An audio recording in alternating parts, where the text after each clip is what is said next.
네, 오늘은 에스겔 20강 에스겔 19장 1절에서 14절 말씀을 본문으로 삼아서 유다 말기 세 왕의 몰락과 언약 배반과 두 사자와 포도나무 가지의 애가라는 주제를 가지고 같이 은혜 나눌 시간 갖도록 하겠습니다. 유다 말기의 세 왕이라는 것은 여호아스, 여호아긴, 시드기야 이렇게 이 왕들의 언약 배반과 그 몰락을 두 사자와 포도나무 가지로 이렇게 비유해서 하신 말씀입니다. 말 그대로 유다 말기의 몰락을 이제 사자와 포도나무 가지로 비유했는데 그들의 실패가 정치적인 무능이 아니라 하나님의 언약을 배반한 결과임을 드러냅니다.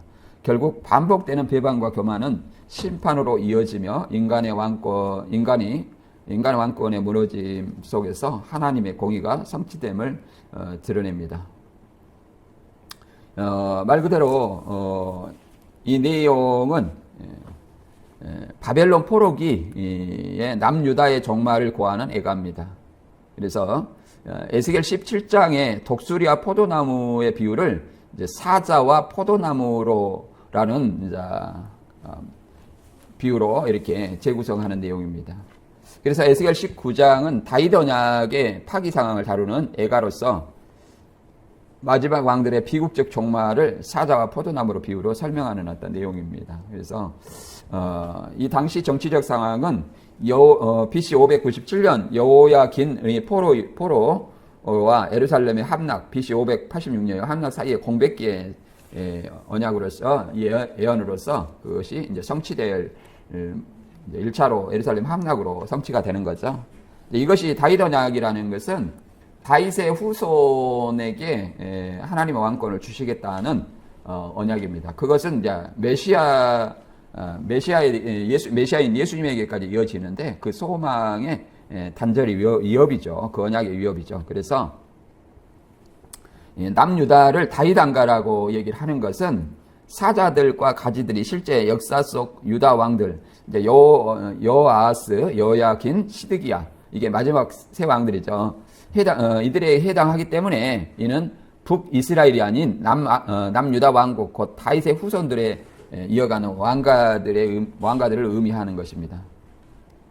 그래서 본문의 19장은 남유다 말기 왕들의 몰락을 애가 형식의 비유로 드러내며 정치적 실패가 아니라 언약을 저버린 결과로서 심판을 강조합니다.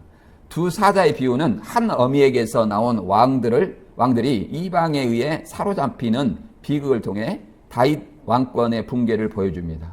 첫째 사자는 BC 609년 애굽으로 끌려간 유다 17대 왕 여호아스를 말하고, 둘째 사자는 BC 598년에서 597년 바벨론으로 사로잡혀간 제19대 왕 여호야긴을 가리킵니다. 이어 포도나무 가지의 비유는 번성하던 왕국이 뿌리채 뽑히는 모습을 통해서 심판의 필연성을 선언하며 높이 솟은 가지는 마지막 왕 시드기야를 얘기합니다. 시드기야는 BC 597년에서 586년에 멸망당한 마지막 왕을 상징하죠. 이 말씀은 BC 592년 6월 5일 포로지 그발강가에서 주어진 계시로서 유다 멸망 직전의 역사적 현실을 선포하는 것입니다. 바벨론 왕 느부갓네살이 세운 시드기야가 언약을 배반하고 교만하여 반역함으로써 결국 예루살렘의 함락이라는 심판을 맞게 되었음을 말합니다. 여기서 이 시드기야 언약을 배반했다는 것은 바벨론 왕 느부갓네살을 세운 언약도 하나님의 이름으로 맹세한 언약이기 때문에 언약을 배반했다라고 얘기를 합니다. 이 바벨론 왕에게 붙여준 것도 결국은 유다가 범죄해서 바벨론을 통해서 징계를 하는 어떤 하나님의 섭리 안에 있기 때문에 이렇게 말하는 것입니다. 결국 시드기야가 언약의 마지막 왕이죠. 시드기야 언약을 배반하고 교만함으로 예루살렘 함락이라는 심판을 맞게 되었고, 이 하나님께서 역사의 모든 주권자이심을 얘기를 합니다. 동시에 반복되는 왕들의 실패는 인간 권력에 대한 헛된 소망을 무너뜨리고 백성으로 하여금 회개와 하나님께 돌아갈 것을 촉구하는 내용입니다. 결국 에스겔 19장은 은혜를 망각하고 언약을 배반한 결과가 얼마나 비참한지를 보여주며 역사는 하나님의 공의 안에서 계속 진행됩니다. 우리는 이 말씀 속에서 하나님의 언약이 얼마나 엄중한 언약을 어기는 것이 엄중한 심판인 것을 본문에서 나타내고 있습니다. 19장 1절부터 14절까지 읽어보겠습니다. 시작. 너는 이스라엘 고관들을 위하여 애가를 지어 부르라. 내 어머니는 무엇이냐? 암사자라. 그가 사자들 가운데서 엎드려 젊은 사자 중에서 그 새끼를 기르는데 그 새끼 하나를 키우매 젊은 사자가 되어 먹이를 물어뜯기를 배워 사람을 삼킴에 이방이 듣고 함정으로 그를 잡아 갈고리를 깨어 끌고 애굽 땅으로 간지라. 암사자가 기다리다가 소망이 끊어준 줄 알고 그 새끼 하나를 또 골라 젊은 사자로 키웠더니 젊은 사자가 되매 여러 사자들 가운데 앙내하여 먹이 물어뜯기를 배워 사람들을 삼킴에 그의 궁궐들을 헐고 성읍들을 부수니 그 우는 소리로 말미암아 땅과 그 안에 가득한 것이 황폐한지라. 이방이 포위하고 있는 지방에서 그를 치러 와서 그의 위에 그물을 치고 함정에 잡아 우리에 놓고 갈고리를 깨어 끌고 바벨론 왕에 이르렀나니 그를 옥에 가두어 그 소리가 다시 이스라엘 산에 들리지 아니하게 하려 함이라. 내 피의 어머니는 물가에 심겨진 포도나무 같아서 물이 많으므로 열매가 많고 가지가 무성하여 그 가지들은 강하여 권세 잡은 자의 규가 될 만한데 그 하나의 키가 굵은 가지 가운데 높았으며 많은 가지 가운데 뛰어나 보이다가 분노 중에 뽑혀서 땅에 던짐을 당하며 그 열매는 동풍에 마르고 그 강한 가지들은 꺾이고 말라 불에 탔더니 이제는 광야 메마르고 가뭄이 든 땅에 심어진 바 되고 불이 그 가지 중 하나에서부터 나와 그 열매를 태우니 권세 잡은 자의 규가 될 만한 강한 가지가 없도다 하라. 이것이 에가라. 후에도 에가라가 되리라. 아멘. 네, 여기서는 세 왕을 얘기를 하는데 여기서 암사자가 새끼 2마리를 키웠고 그 다음에 굵은 가지 하나가 이제 나오는 겁니다. 이게 세 왕을 얘기하는 거예요. 예, 첫째 암사자는 유다를 남유다 왕국을 얘기를 상징하는 겁니다. 그리고 그 새끼는 누구냐면 첫 번째 새끼는 위에서 봤듯이 우리가 여호아하스를 얘기를 합니다.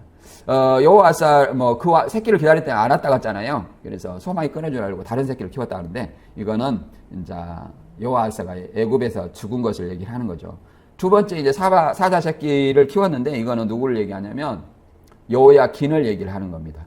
그가 말 그대로 잔악계에서 바벨론에 끌려가 옥에 갇히는 어떤 얘기를 하고 그 다음에 이제 포도나무로 비유된 누굽니까? 시드기야 마지막 왕이죠. 시드기야는 번영의 상실하여서 결국은 심판의 바람에 심판을 받게 되어서 멸망당하는 것을 얘기를 하는 거죠. 이것을 소망의 단절 또 광야 자기 파괴라고 얘기할 수 있습니다. 본문을 좀 더 쉽게 얘기를 하면 선지자는 이스라엘 왕들을 향한 예가를 통해 강성하던 다윗 왕가의 비극적인 몰락을 노래합니다. 사자 새끼로 비유된 왕들은 권세와 힘을 가지고 열방을 두렵게 했지만 결국 자신의 포악함과 불순종으로 인해 사로잡혀 끌려가는 비참한 결과를 맞이합니다. 하나는 애굽, 하나는 바벨론이죠. 이어 포도나무 비유는 물가에 심겨진 번성하던 왕조가 하나님의 심판으로 뽑혀 메마른 광야에 던져지고 불에 타는 모습을 보여줍니다. 이제 완전히 시드기야 왕의 멸망까지 얘기를 하는 거죠. 구체적으로 여기 보면 포도나무 가지 비유는 포도나무 자체는 이스라엘 상징하고 다윗 왕가를 상징합니다. 물가에 심겨서 잘 자라고 열매 맺는 복된 존재였지만 이게 이스라엘 남유다 잘 나갔다는 얘기죠. 하나님의 심판으로 뽑혀 광야에 던지고 결국 불에 타는 모습은 예루살렘의 멸망과 왕조의 붕괴를 얘기합니다. 왕조의 붕괴라는 것은 이제 시드기야 완전히 멸망을 당하는 거죠. 그래서 하나님께 선택받았지만 불순종으로 인해 멸망당한 공동체를 얘기를 합니다. 그래서 이런 어떤 사건을 통해서 우리가 본문을 한번 알아보도록 하겠습니다. 첫 번째로 에스겔 19장 1절에서 4절은 큰 사자와 이제 큰 사자 그 새끼를 얘기를 하는 거죠. 큰 사자는 어머니 사자는 이제 유다를 얘기하고 사자 새끼는 누구를 얘기합니까? 여호아하스를 얘기하는 거죠. 17대 왕 여호아하스. 그가 애굽으로 끌려간 걸 얘기를 하는 거죠. 같이 읽어보겠습니다. 19장 1절 4절입니다. 너는 이스라엘 고관들을 위하여 애가를 지어 부르라. 내 어머니는 무엇이냐? 암사다라. 그가 사자들 가운데 엎드려 젊은 사자 중에서 새끼를 기르는데 그 새끼 하나를 키우며 젊은 사자가 되어 먹이 물어뜯기를 배워 사람을 삼킴에 이방이 듣고 함정으로 그를 잡아 갈고리로 깨어 끌고 애굽 땅으로 간지라. 이것은 여호아하스를 얘기를 합니다. 유다에서 여호아하스가 말 그대로 젊은 사자가 되었는데 물어뜯기를 배워 사람을 삼킨다는 거죠. 포악한 행정을 했다는 거죠. 그래서 이방이 듣고 누구 애굽이 듣고 함정으로 그를 잡아 갈고리에 끼워 애굽 왕에 갔다 이렇게 얘기합니다. 이 여호아하스는 BC 609년 요시야 전사 후에 즉위했습니다. 그러나 3개월 만에 폐위됐어요. 애굽 왕 바로 누고 2세에 의해 히마 땅 리볼리에 갇혔다가 애굽으로 끌려가 전사했습니다. 이는 이국 땅에서 죽음을 맞이한 최초의 수치였다고 말합니다. 특히 여기서 이제 고관들이라고 얘기하는데 고관들은 17대 왕 여호아하스와 왕들 중심으로 애굽으로 끌려간 왕들을 중심으로 한 권력을 얘기를 합니다. 그래서 2절에 보면 어머니를 암사자로 비유합니다. 어머니 암사자를 문맥상 남유다 왕국을 얘기합니다. 남유다 왕국을 왜 다윗 왕조라고 얘기하냐면 솔로몬이 남유다와 북이스라엘로 갈라졌는데 북이스라엘은 신하가자고 남유다가 말 그대로 아들에 의해서 혈통이 승계됐죠. 그래서 다윗 왕조를 상징하는 겁니다. 그래서 결국은 애굽으로 이 여호아하스는 애굽의 함정에 빠져서 이제 끌려갔는데 이것은 인간의 힘을 의지하던 왕의 몰락을 상징합니다. 그래서 우리가 여호아하스에 대해서 좀 살펴보면 왕하 23장 31절에는 이렇게 얘기를 합니다. 3달 통치하다가 바로 누구한테 죽었다고 그랬죠. 그 내용을 한번 읽어보겠습니다. 왕하 23장 31절입니다. 여호아스는 23세 왕이 올라 예루살렘에 석 달을 통치하였다.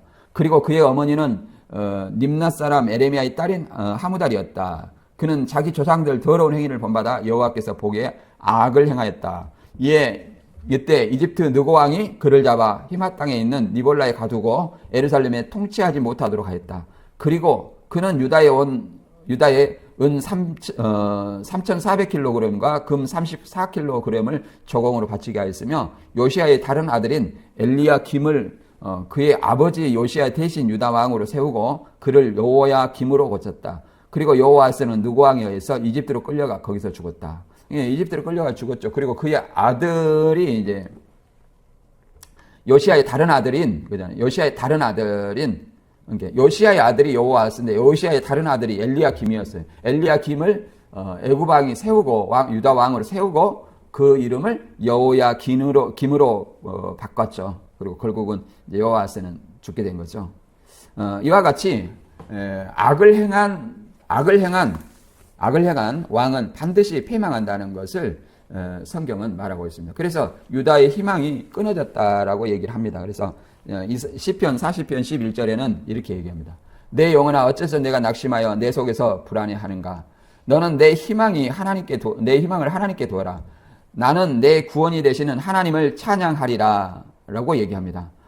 이와 같이 인간의 권력을 의지하고 하나님을 의지하냐고 인간을 의지하는 존재는 반드시 그 교만으로 인해서 그 범죄로 인해서 심판을 받게 된다는 것을 얘기를 합니다. 이런 일들이 오늘날 우리에게 본보기가 된다고 성경은 말합니다. 고전 10장 11절에 보면 이렇게 얘기합니다. 10절과 11절에 보면 그들 가운데 어떤 사람들은 불평하다가 하나님의 천사에게 멸망당했습니다. 우리는 그들처럼 불평하지 맙시다. 그들이 당한 이런 일들이 다른 사람들에게 본보기가 되었으며 세상 끝날에 눈앞에 둔 우리에게 하나의 경고로서 기록되었습니다. 지나간 이런 일들이 물론 어떤 불평하고 원망한 건 이건 모세 때의 일입니다. 그러나 이렇게 하나님의 왕으로 세웠음에도 불구하고 악을 행하고 교만하고 사람을 의지하면 결국은 그 심판을 당하게 됐다는 이런 것들이 우리에게도 교훈이 된다고 말하고 있습니다. 결국은 우리가 의지할 것은 사람이 아니라 하나님이라는 것입니다. 지도자도 하나님이 세우는 거죠. 하나님이 세우는데 인간을 의지하면 결국 패망하게 되어 있다는 것을 얘기를 하고 있습니다. 두 번째는 이제 5절에서 9절 여호야긴의 얘기입니다. 여호야긴이 이제 바벨론에 끌려가는 거죠. 바벨론에 이제 옥에 갇혀 있는 사건을 얘기를 합니다. 5절에서 9절 읽어보겠습니다. 암사자가 기다리는 소망이 끊어진 줄 알고 그 새끼 하나를 또 골라 젊은 사자로 키웠더니 젊은 사자가 되매 여러 사자 가운데 왕래하여 먹이 물어뜯기를 배워 사람을 삼키며 그의 근건들을 헐고 성읍들을 부수니 그 우는 소리로 말미암아 땅과 그 안에 가득한 것이 황폐한지라. 이방이 포위하고 있는 지방에서 그를 치러 와서 그의 위에 그물을 치고 함정에 잡아 우리에 놓고 갈고리를 깨어 끌고 바벨론 왕에 이르렀나니 그를 옥에 가두어 그 소리가 다시 이스라엘 산에 들리지 아니하게 하려 함이라 라고 얘기합니다. 이 암사자는 말 그대로 남유다 요시아의 아들들을 요시아를 얘기하죠. 요시아. 근데 요시아의 하나의 아들은 여호아스고 여호아스가 다시 애굽으로 끌려갔으나 다시 돌아올 줄 알고 기다렸으나 그가 돌아오지 않았다는 거예요. 그래서 소망이 끊어진 줄 알고 그 새끼 하나를 골랐다는 거예요. 그게 누굽니까? 여호야긴이었다는 거예요. 여호야긴. 엘리야김인데 여호야김으로 바꿨다 그랬죠. 젊은 사자로 다시 젊은 사자는 왕으로 키웠다는 거죠. 이게 젊은 사자가 되면 왕이 되면 여러 사자 가운데 여러 사자라는 것은 애굽이나 애굽이나 이제 바벨론이나 이런 어떤 여러 이방 나라를 얘기합니다. 이방 나라 가운데서 왕래하며 먹이 물어뜯기를 배워 사람을 삼키며 이렇게 얘기합니다. 또 포악을 행한 거예요. 그 군군들을 부리고 그 땅과 그 안에 가득한 것을 황폐하게 만들었어요. 그래서 이방이 여기는 누구예요? 바벨론입니다. 이방이 포위하고 그 지방에 치러 와서 그를 쥐고 함정에 잡아 바벨론을 끌고 와서 옥에 가두었다라고 얘기합니다. 이와 같이 여호아스 기한을 바랐던 백성들이 소망이 끊어짐을 배경으로 하는데 여호야긴이 이제 철장에 갇혀 비참한 운명을 맞이한 것을 얘기를 하는 거죠. 여기서 황폐한 궁궐이라는 것은 그 성읍들을 헐고 땅을 황폐하고 함으로써 백성에 고통을 준 것을 얘기를 합니다. 그리고 바벨론의 철장이라는 것은 바벨론 왕의 우리 안에 옥에 갇혔다는 것을 의미하죠. 말 그대로 역사적으로 BC 597년 느부갓네살 2세의 침공에 직면하여 여호야긴은 3개월 만에 항복을 했습니다. 그래서 2차에 에스겔 선지자와 여호야긴이 이제 바벨론 코로로 끌려가는 거죠. 우리가 이제 서두에 많이 이걸 얘기를 했죠. 이와 같이 하나님의 보시에 악을 행하는 자들은 이방인을 사용하여 심판하신다는 것을 얘기를 합니다. 심판하신다는 것을 얘기를 하는 거죠. 이와 같이 이제 여호야긴에 대해서도 얘기를 합니다. 여호야긴 마지막 3대 왕이죠. 여호야긴은 왕하 24장 10절에 보면 이렇게 잘 나와 있습니다. 멸망에 대해서. 여호야긴이 왕으로 있을 당시 바벨로니아 군이 유다를 침략하여 예루살렘 성전을 포위하였다.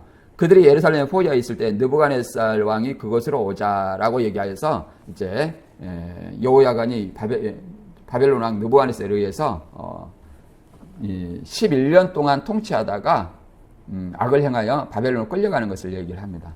그가 행한 악은 역대하 36장 5절에 잘 나와 있습니다.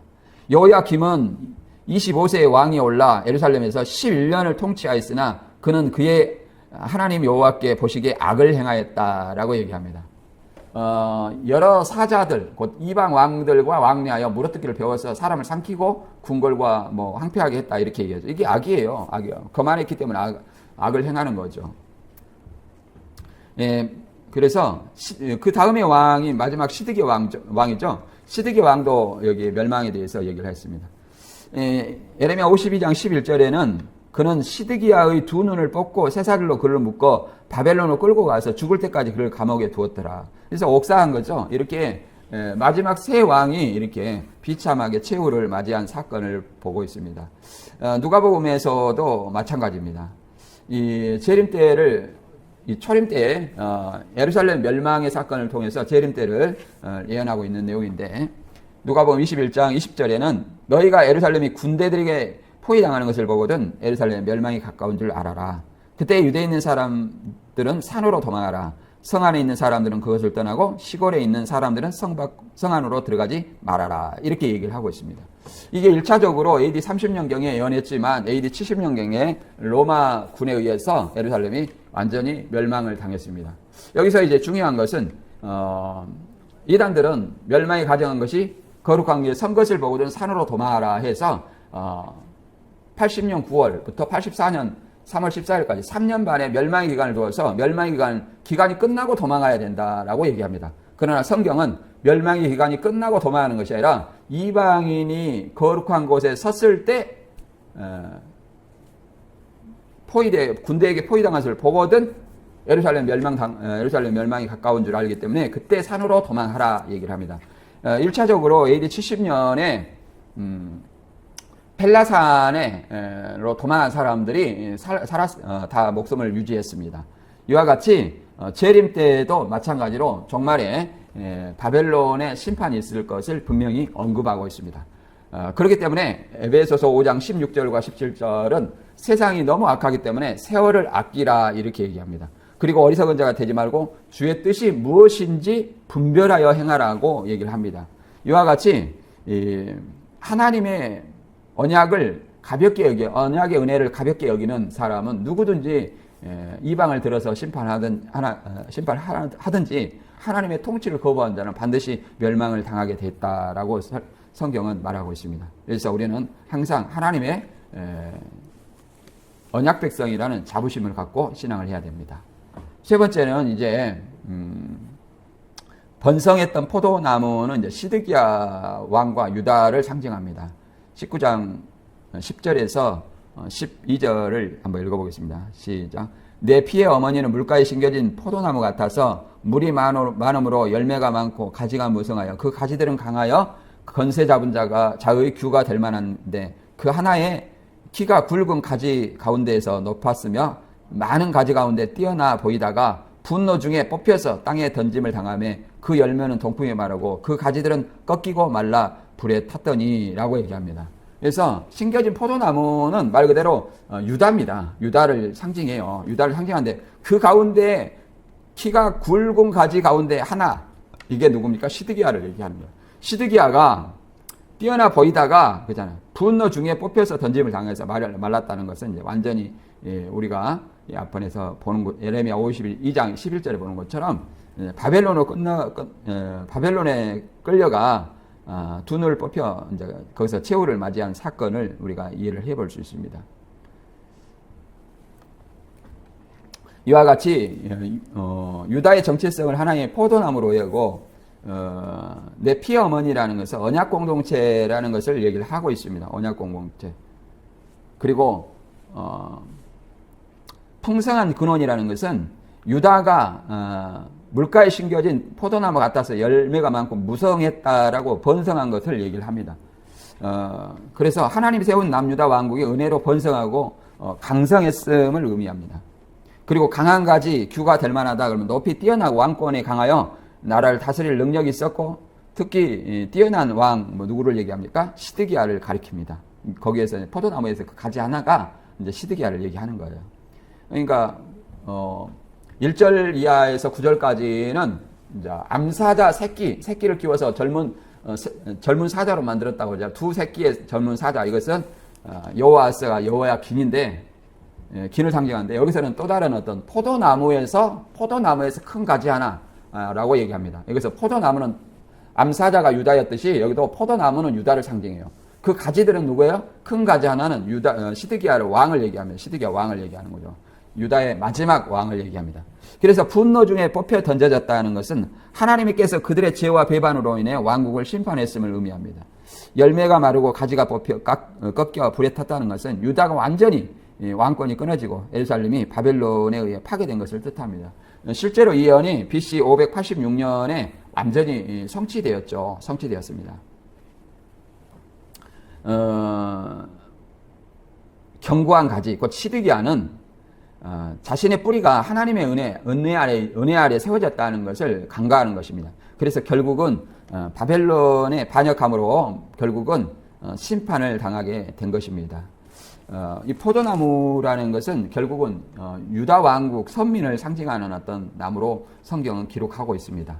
포도나무, 그 다음에 무화과나무 이런 것들, 신약에서는 무화과나무로 많이 나오죠. 그 다음에 감람나무 이런 것들이 다 그 선민을 상징하는 어떤 나무로 비유되죠. 시편 80편 8절에도 주께서 한 포도나무를 이집트에서 가져다가 이방 민족을 쫓아내시고 그들의 땅에 그것을 심었습니다. 주께서 그 땅을 미리 준비하셨으므로 뿌리가 깊이 박혀서 온 땅에 퍼졌으며 라고 얘기합니다. 한 포도나무를 이집트에 가져다가 이방 민족들을 가져가서 이방 민족 쫓아냈다라고 얘기하는 겁니다. 이렇게 포도나무는 선민이 이제 이방에 포로된 언약을 배반하면 이방에 붙여진다는 것을 얘기를 합니다. 그와 같이 이사야 5장 2절에도 참 포도를 심었는데 들포도가 되었다는 것은 그들이 하나님을 의지하지 아니하고 언약을 배반하여 이방인과 하나 되었다는 것을 얘기를 합니다. 신약에서는 이 포도나무가 예수님을 믿는 사람을 상징을 합니다.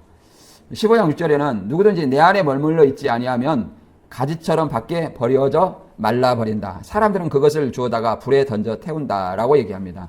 이와 같이 예수님이 참 포도나무라면 제자들은 가지고 가지가 나무에 붙어있지 아니하면 결국은 버려서 불에 탈 수밖에 없는 심판을 맞이한다고 얘기를 합니다. 우리도 예수님에 붙어있는 하나의 가지와 같습니다. 공동체 안에 붙어있지 아니하면 결국은 버려질 수밖에 없다는 것을 성경은 말하고 있습니다. 혹자는 홀로 신앙한다라고 얘기를 하는 사람들이 있습니다. 그것은 완전히 잘못된 개념입니다. 공동체, 곧 포도나무에 붙어있지 아니한 가지는 아무리 싱싱한 가지라도 밖에 말라 버려지고 그 말라 버려진 어떤 가지는 불에 태워질 수밖에 없다라고 얘기합니다. 로마서 17장에는 참 감람나무와 돌 감람나무를 비유하는데 참 감람나무는 선민 이스라엘을 얘기합니다. 혈통적. 돌 감람나무는 이방인을 얘기합니다. 그런데 로마서 11장 17절에는 참 감람나무 가지 얼마가 꺾이우고 돌 감람나무 여러분이 거기에 접붙여서 참 감람나무 뿌리에 진액의 양분을 함께 받게 되었습니다. 라고 얘기합니다. 이것은 뭐냐면은 참 감람나무 가지라는 것은 말 그대로 유대인이 꺾였다는 거예요. 유대인이 예수님을 거부함으로 꺾였다는 거예요. 그래서 대신 이방인이 우리가 참 감람나무에 접붙여서 하나님 은혜에 접붙여서 같이 구원의 은혜를 받았다는 것을 상기시킵니다. 그래서 원 감람나무도 하나님께서는 언약을 어기시면 아끼지 아니하고 꺾어버린다는 사실을 분명히 성경에 말하고 있습니다. 그래서 세례요한은 이렇게 말하죠. 누가복음 3장 8절에 그러므로 회개에 합당한 열매를 맺고 속으로 아브라함이 우리 조상이라 말하지 말라. 내가 너에게 이르노니 하나님이 능히 이 돌들로도 아브라함이 자손이 되게 하시리라. 이미 도끼가 나무 뿌리에 놓였으니 좋은 열매 맺지 아니하는 나무마다 찍혀 불에 던져지리라 라고 얘기합니다. 그래서 이 속으로 아브라함의 조상이라고 생각하는 사람, 혈통 유대인, 이걸 뭐라고 해요? 참 감람나무라고 합니다. 이들은 속으로만 아브라함이 우리 조상이라고 생각하면서 자부심을 갖다가 교만하여서 결국은 그 가지가 참나무, 가지가 꺾인 거예요. 거기에 우리가 돌 감람나무로 참 감람나무에 접붙임이 되어서 구원의 은혜를 예수의 믿음으로 받게 된 것을 얘기를 합니다. 그래서 우리는 항상 교만한 가지가 되지 아니하고 겸손한 가지가 되어서 함께 구원의 은혜를 누리는 자가 되어야 될 줄로 믿습니다.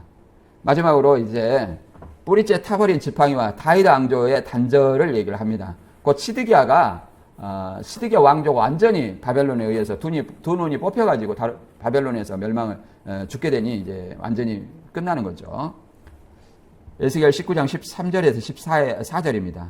이제는 광야 메마르고 가뭄이 된 땅에 심겨진 바 되고 불이 가주 중에 하나에서부터 나와 그 열매를 태우니 권세한 자의 규가 될 만한 강한 가지가 없도다 하라. 이것이 애가라. 후에도 애가가 되리라. 여기서 규라는 것은 왕이 될 만한 왕의 그 치리자의 규를 지팡이를 얘기를 합니다.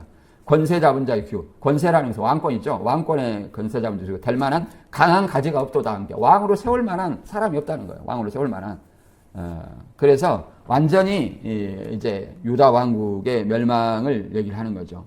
이와 같이 시드기야는 눈이 뽑힌 채 바벨론으로 압송되어 가지고 더 이상 왕의 홀을 잡을 자가 없다는 거예요. 규라는 것은 홀, 지팡이를 얘기하는 거죠. 지팡이라는 것은 왕권을 상징하는 어떤 지팡이입니다. 이와 같이 완전히 파괴됐는데 유다의 완전한 멸망과 회복 불가능한 상태를 본문은 얘기를 하고 있는데 광야 메마르고 가물한 땅에 심겼다라고 얘기하는 것은 아무리 좋은 나무라 할지라도 광야에 메마르고 가물한 땅에 심겨지면 어떻게 돼 있어요? 말라서 다시 회복할 수 없다는 것을 얘기합니다. 이것은 다시 회복할 수 없는 하나님과 더 이상 회복할 수 없는 유다를 얘기합니다. 그래서 유다가 바벨론 포로로 이제 완전히 멸망한 상태를 얘기합니다. 그러니까 BC 586년에 바벨론에 의해서 유다가 완전히 멸망당하는 것, 절망적인 어떤 상태를 얘기하는 거죠. 가지에서 나와 열매를 태운다는 것은 예부가 아니라 내부, 가지라는 것은 왕자들을 얘기하는 거죠. 이제 왕자가 될 만한 왕자들. 근데 그 규가 될, 권세 잡은 자의 규가 홀을 잡을 만한, 왕의 홀을 잡을 만한 사람이, 왕의 홀을 될 자가 없다는 거죠. 잡을 자가 없다. 그래서, 그런 어떤 왕의 홀을 잡을 만한 자가 없다는 것은, 외부의 문제가 아니라 내부 권력 다툼이죠. 왕과 지도자들의 죄와 반역 때문에 스스로 멸망하게 됐음을 얘기를 합니다. 그래서 강한 가지가 없다는 것은 왕권을, 다윗 왕조를 이어갈 왕이 없다는 것이죠. 이것이 예가라고 얘기하는 거죠.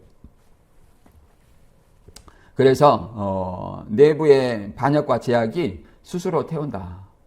이와 같이 우리도 교회 공동체에서도 외부가 무서운 것이 아니라 내부에서 스스로 서로를 비난하고 지적하고 사랑이 없어지는 어떤 그곳에는 하나님이 임재하지 않습니다. 서로가 오직했으면 사랑은 허다한 죄를 덮는다. 그 말은 형제를 사랑하면 형제의 허물과 죄를 덮어주는 어떤 사랑을 얘기합니다. 그래서 분리와 교만과 분리 이런 것들은 사단의 속성입니다. 사랑만이 주님이 주시는 우리에게 은혜라고 말할 수 있습니다. 그래서 에레미야에서도 이것을 잘 얘기하고 있습니다. 유다가 어떻게 멸망했는지 에레미야 22장 5절 6절에 보면 내가 맹세하지만 만일 너희가 내 말을 듣지 않으면 이 궁전은 폐허가 되고 말 것이다. 유다 궁전에 대하여 여호와께서 말씀하셨다. 내가 나에게 길라 땅과 네바논 숲처럼 아름다울지라도 내가 너를 사람이 살지 않는 황폐한 것으로 만들어 버릴 것이다. 하나님의 말씀에 순종하지 않는 유다는 결국은 황폐한 사막과 같이 만들어 버리시겠다라고 얘기합니다. 이런 것은 말 그대로 호세아 13장 9절의 말씀처럼 이스라엘아 내가 패망하였는 이는 너를 도와주는 나를 대적함이라. 이스라엘이 패망한 이유는 하나님을 대적했다는 거예요. 하나님을 대적했다는 것은 무슨 말입니까? 그들이 언약을 배반하고 우상을 숭배하는 죄를 지는 것을 언약을 배반했다라고 얘기합니다. 그래서 유다의 마지막 왕인 시드기야는 왕하 25장 7절에 보면 그의 아들들은 그가 보는 앞에서 죽임을 당했고 그리고 느부갓네살 왕은 시드기야의 두 눈을 뽑고 그를 사슬에 묶어 바벨론으로 끌고 갔다. 얼마나 비참한 수치입니까? 이와 같이 공의를 행하는 공의는 행실이 정직한 자를 보호하고 악은 죄인을 패망하게 한다는 잠언서 13장 6절의 말씀처럼 하나님의 말씀에 순종하지 않고 교만하고 악을 행하는 왕은 반드시 패망한다는 것을 얘기를 하고 있습니다. 그래서 BC 586년에 이제 다윗 왕조가 완전히 멸망으로 끝났습니다. 이와 같이 우리도 하나님 앞에서 하나님의 언약을 배반하고 하나님보다 더 사랑한 우상 숭배하면 반드시 하나님께서 심판하신다는 사실을 알아야 됩니다. 본문을 다시 요약하고 정리하고 마치겠습니다. 오늘 본문은 다윗 왕가의 몰락을 애가 형식으로 보여주는 내용입니다. 하나님을 떠난 권세와 번영이 얼마나 허망하게 무너지는지를 말합니다. 사자 새끼로 비유된 왕들은 강한 권세를 가졌지만 포악함과 불순종으로 인해 결국 사로잡혀 끌려가는 비참한 결말을 맞이했습니다. 또한 물가에 심겨 번성하던 포도나무가 뽑혀 메마른 땅에 던져지고 불에 타는 모습은 하나님과 관계가 끊어질 때 유대 공동체에는 시드기가 이끄는 유대 공동체는 어떻게 되는지를 분명하게 보여줍니다. 이 말씀은 단순한 심판을 넘어 하나님과의 관계의 중요성을 깨닫게 합니다. 하나님께서 주신 은혜는 특권이 아니라 순종으로 지켜야 할 책임입니다. 그러므로 성도는 환경이 아닌 하나님을 우선하며 교만을 내려놓고 말씀 앞에 자신을 돌아보며 겸손히 순종의 길을 걸어가야 합니다. 오늘도 우리는 우리의 삶 속에서 바른 길이 무엇인지 하나님의 은혜를 붙들어야 하며 어떠한 상황 속에서도 하나님을 떠나는 배교가 아닌 새 언약 백성으로서 참빛교회 공동체가 되기를 저와 여러분이 되시기를 주님의 이름으로 축원합니다. 아멘.